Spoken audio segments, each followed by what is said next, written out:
Assalamu alaykum hurmatli ko'rmanlar. Uyg'ur axborot markazining xabarlar programmasiga xush keldinglar. Bugun 9-oyning 1-kuni juma. Tövəndə dehqonlar xabarlarimizning tafsilotida bo'lsin.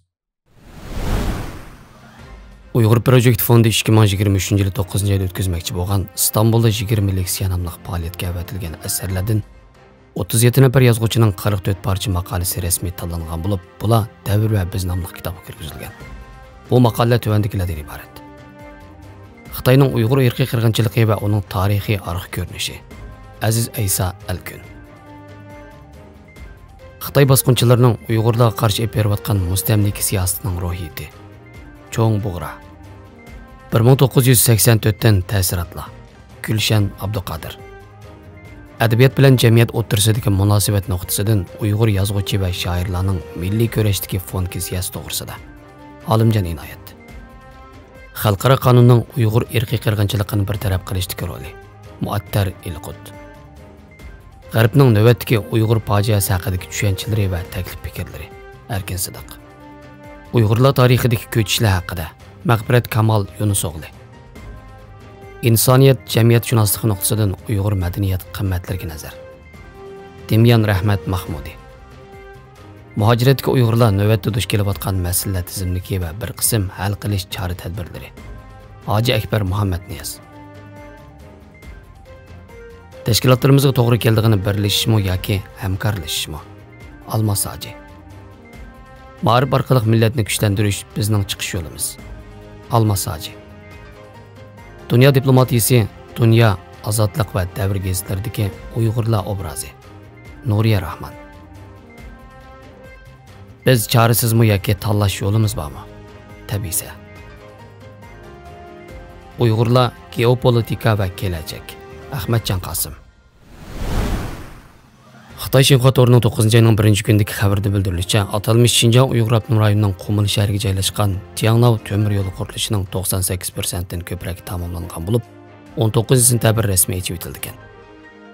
Jiangnou temir yo'li qurilishi 2021-yil 4-oyda boshlangan bo'lib, uning umumiy uzunligi taxminan 432 kilometr. Soatlik sur'ati 120 kilometr bo'lgan. Bu temir yo'l O'zbekiston, Qozog'iston qatorliq davlatlarning temir yo'l to'rining asosliq liniyasiga tutishadigan bo'lib, bu qurilish tamomlanib qatnashga ochib etilgandan keyin Sharq Turkistonning ko'mirlarining chet elga to'shilishi uchun texnik qulayliklarni olib kelgan. Xitoy hukumatı atalmish Xinjiangning rayon afzalligidan foydalanib, xalqaro qatnash yo'llarining musofasini texnik ko'paytirib, o'zining iqtisodiy kuchini texnik yuqori ko'tarishga davomli ulsanmoqda. Xitoy Markaziy xabar to'rining 9-oyning 1-kunidagi xabarda deyilishicha, Xitoy hukumatining atalmish bir balvoq bir yo'l qurilish strategiyasining muvaffaqiyatli yo'l qo'yilishiga bevosita mulozimat qilgan Unipay International Innovat hamkorlik birlashmasi atalmish Xinjiang Yezi Innovat hamkorlik birlashmasi bilan bo'lgan hamkorlikni kuchaytirgan. Yaqinda Innovat hamkorlik birlashmasi atalmish Xinjiang Yezi kredit hamkorlik kooperativi va Xitoy Unipay Xinjiang sho'basi Urumchida hamkorlik kelishimi imzolab, chegara qilgan pul to'lash sohasidagi hamkorlikni rasmiy yo'l qo'ygan. Unipay innovatli karta egalarining xalqaro kirim chiqim qilishiga texnik qulaylik yaratib, Ipak yo'li iqtisodiy balvoq qurilishining taraqqiyotini tezlashga yordam bergan.